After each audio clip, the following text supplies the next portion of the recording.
द्रौपदी कहती है कि हाँ दादा, मैं अपने ड्राइवर के साथ आई हूँ। ड्राइवर कौन है? मेरे गोपाल भैया। गोपाल भैया? कौन है गोपाल भैया? चलो चल कर देखो तो सही किसके साथ आए हैं। पितामह भीष्म जब ध्यान में बैठे थे ना आज, तो उनको ध्यान में काली कमली वाले कन्हैया ही दर्शन हो रहे थे।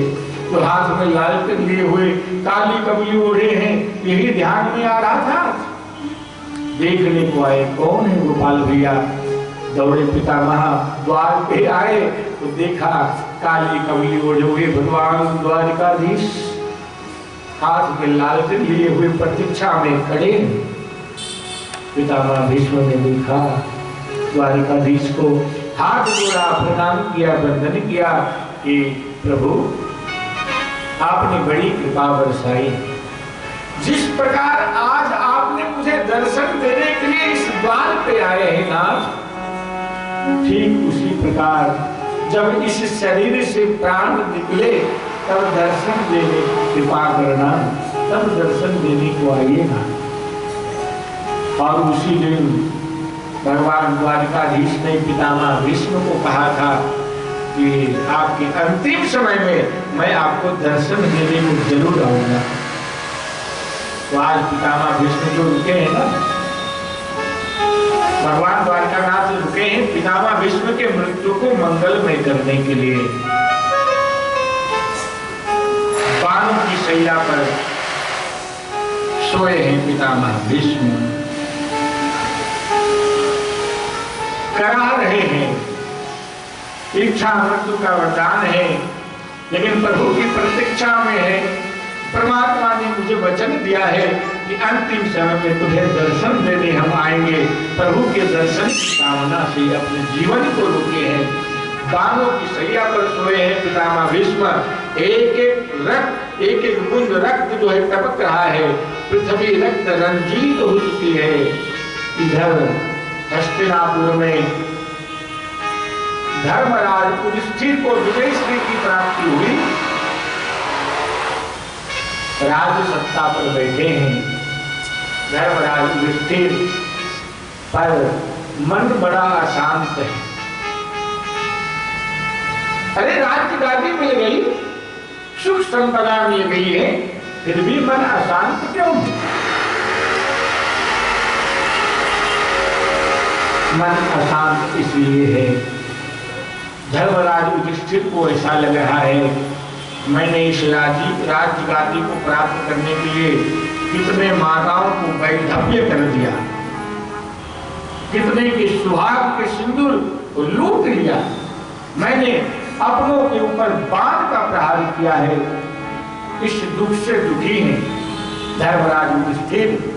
भगवान श्री कृष्ण ने धर्मराज युधिष्ठिर को, द्रौपदी को, पांडव को लेकर के पितामह भीष्म के पास आए हैं। बाणों की शैया पर सोए हैं पितामह भीष्म। देखा द्वारिकानाथ आए हैं, धर्मराज युधिष्ठिर भी आए हैं। पांडवों ने आकर भीष्म दादा को प्रणाम किया। पितामह भीष्म ने आशीर्वाद दिया है। द्वारकानाथ को देखकर पितामह भीष्म के आंखों में अश्रु बरसने लगे, रोने लगे। पितामह भीष्म, धन्य है प्रभु, मैं जिस प्रतीक्षा में था वह कामना मेरी पूरी हुई। अंतिम समय में आप मुझे दर्शन देने आए नाथ। हे प्रभु, अब दर्शन देने आप आए हैं तो मेरी एक प्रार्थना है। पितामह भीष्म कह रहे हैं मेरी प्रार्थना है कि जब तक इस शरीर से प्राण ना चला जाए तब तक आप यहीं खड़े रहिएगा, मेरे शरीर से प्राण निकलने की प्रतीक्षा करिएगा नाथ।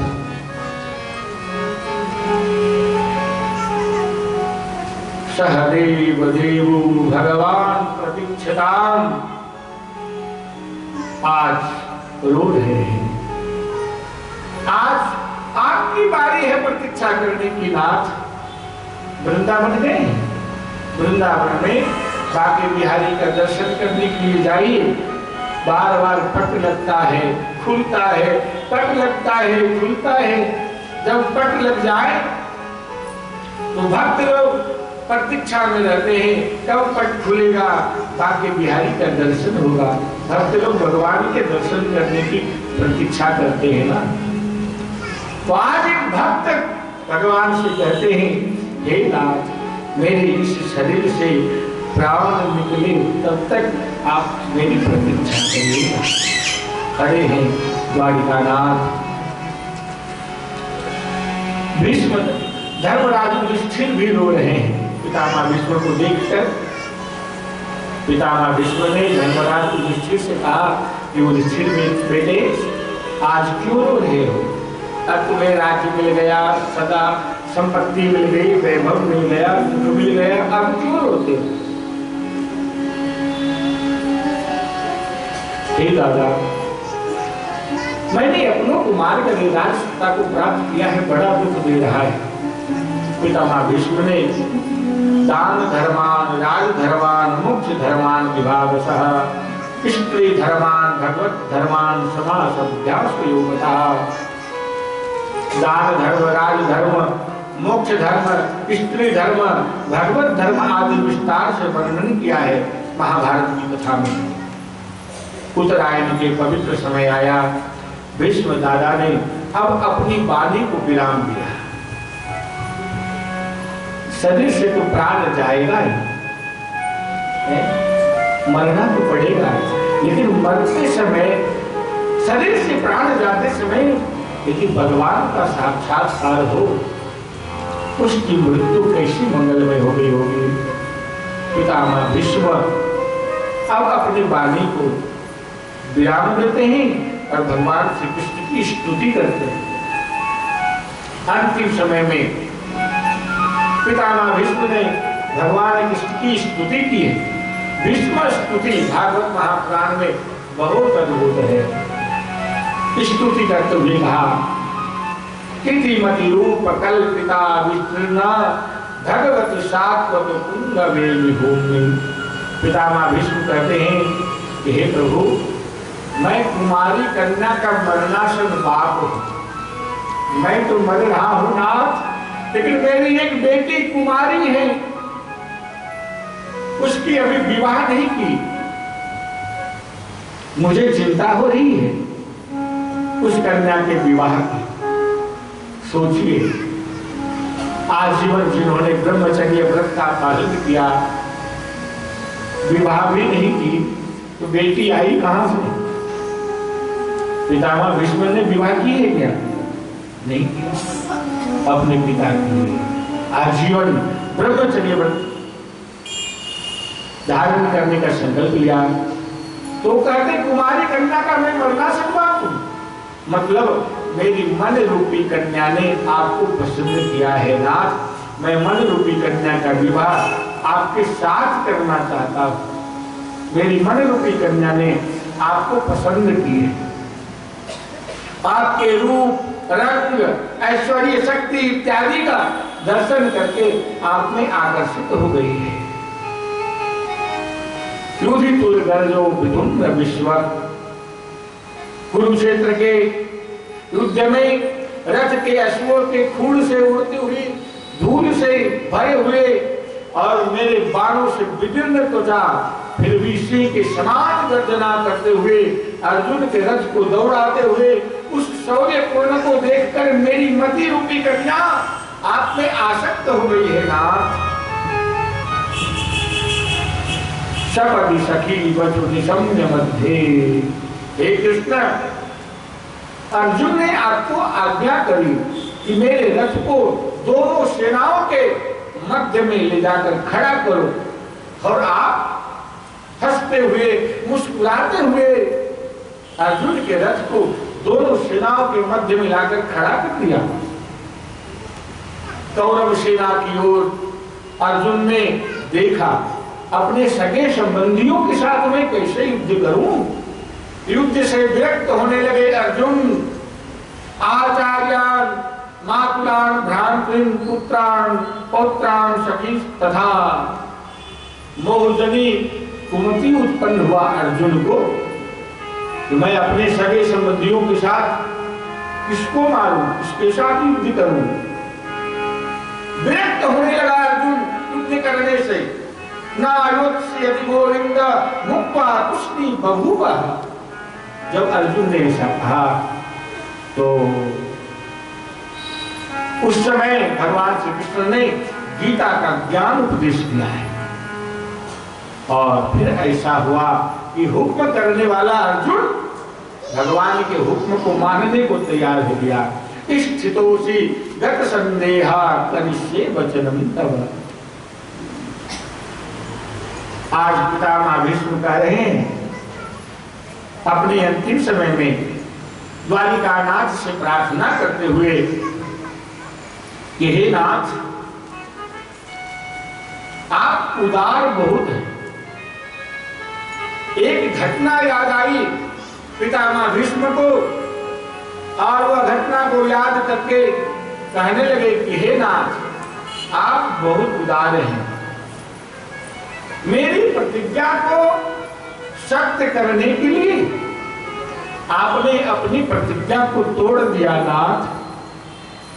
बड़ी दिव्य कथा मेरे भाई बहन, महाभारत की बहुत अद्भुत कथा है। देखिए, जब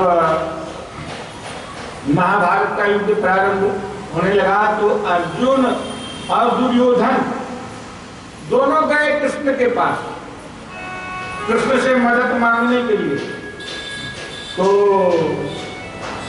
दुर्योधन गए तो भगवान कृष्ण ने कहा कि भाई, एक तरफ हमारी नारायणी सेना रहेगी और एक तरफ मैं रहूंगा, परंतु हम कोई शस्त्र भी नहीं उठाएंगे, ये मेरा संकल्प है। दुर्योधन ने कहा कि युद्ध में जब तुम मेरे साथ रहोगे, शस्त्र ही नहीं लोगे तो क्या आपकी पूजा करने के लिए मुझे अपने साथ लेकर जाना है? आपको आप नहीं चाहिए, आपकी नारायणी सेना मुझे दे दो। तो नारायणी सेना दुर्योधन ने मान ली और भगवान श्री कृष्ण रहे पांडवों के पक्ष में। और वो भी कृष्ण का संकल्प था कि पांडवों का मैं विजय दिलवाऊंगा और कोई शस्त्र भी हाथ में धारण नहीं करेंगे। यह बात पितामह भीष्म को जब सुनने को मिला कि अकेले कृष्ण गए हैं पांडव पक्ष में और कृष्ण को विजय दिलाने की बात कर रहे हैं, यह बात सुनकर के पितामह भीष्म की नेत्र लाल हो गए। पितामह भीष्म ने सोचा कि ये कृष्ण अपने आप को क्या समझ रहे हैं, अकेले गए हैं और पांडवों को विजय दिलाने की बात और हाथ में कोई शस्त्र नहीं उठाएंगे। अरे मैं भी वीर हूं, वीर। और उसी समय पितामह भीष्म ने भी संकल्प किया, वासुदेव कर चक्र न धरहूं, तुमको मुंह न दिखाऊं, लागत है मेरी गंगा जननी, शांतनु सुख न कहाऊं। भक्त ने प्रतिज्ञा किया कि मैंने कोई शस्त्र मैं नहीं उठाऊंगा। भगवान ने प्रतिज्ञा किया कोई शस्त्र नहीं उठाऊंगा और भक्त ने प्रतिज्ञा किया मैं उठवा कर रखूंगा। यदि कृष्ण शस्त्र नहीं उठाए तो मैं शांतनु का सुख नहीं। अब देखिए, एक तरफ भगवान की प्रतिज्ञा, एक तरफ भक्त की प्रतिज्ञा है। दोनों में से किसी न किसी एक की प्रतिज्ञा तो टूटेगी। कौरवों की सेना में, योद्धाओं की सभा में भीष्म दादा ने भी ये प्रतिज्ञा ली है कि कृष्ण बाध्य हो जाएंगे शस्त्र उठाने के लिए। यदि मैंने जो कहा है ऐसा करके ना दिखाऊं तो मेरे शरीर युद्ध में मैं मारा जाऊं और मेरा सब उल्टा पड़े, मैं शांतनु का सुख नहीं। इधर अब दूसरे दिन का युद्ध प्रारंभ होता है तो आज भीष्म पितामह ने अपना ध्यान अर्जुन के ऊपर केंद्रित किया। आज भीष्म इस तरह से युद्ध कर रहे हैं, निसंग से बाण निकालकर सरसंधान करते हैं मंत्रोच्चार करके। जैसे ही एक बाण छोड़ते हैं तो एक बाण अनेक हो जाता है। एक बाण का प्रहार करे, वह बाण अनेक हो जाए। अर्जुन को मारने के लिए तैयार हो गए आज पितामह भीष्म और बाण मार रहे हैं। कृष्ण को लगा कि अरे आज पितामह भीष्म ने अपना दिया हुआ आशीर्वाद भूल तो नहीं गए। द्रौपदी को आशीर्वाद दिया है अखंड सौभाग्यवती भवा, तो आज अर्जुन को मारने के लिए तैयार हैं। क्या पितामह भीष्म को आज याद नहीं है क्या? वो आशीर्वाद भूल तो नहीं गए? मेरे भाई बहन, भगवान आशीर्वाद, पितामह भीष्म ने जो आशीर्वाद दिया है, पितामह भीष्म ने अपने आशीर्वाद को भूले नहीं। आज पितामह भीष्म को अपनी प्रतिज्ञा याद है, वासुदेव तल चक्र न धरहूं, तुमको मुंह न दिखाऊं। भीष्म को पता है ये कृष्ण ऐसे चक्र उठाने वाला नहीं, ऐसे शस्त्र उठाने वाले नहीं है। और बाण छोड़ा अर्जुन के ऊपर, बाण प्रहार किया। और भगवान कृष्ण को लगा कि अरे अर्जुन है मेरा प्राण, मैं हूं अर्जुन को प्राण, अर्जुन के जीवन में जीवन हमारा है। अर्जुन तो मेरा प्राण है, अर्जुन मेरा जीवन है। ये सोचकर भगवान श्री कृष्ण रथ से नीचे कूदे और वहां पर पड़ा था रथ का एक टूटा हुआ पहिया, चक्र पड़ा था। और उस चक्र को, उस रथ के टूटे हुए पहिए को उठाने के लिए भगवान तैयार होते हैं। दृष्टि पितामह भीष्म की ओर है और झुकते हैं रथ के पहिया को उठाने के लिए। एक बार झुका, रथ का पहिया हाथ नहीं आया, धूल मट्टी हाथ में आ गई।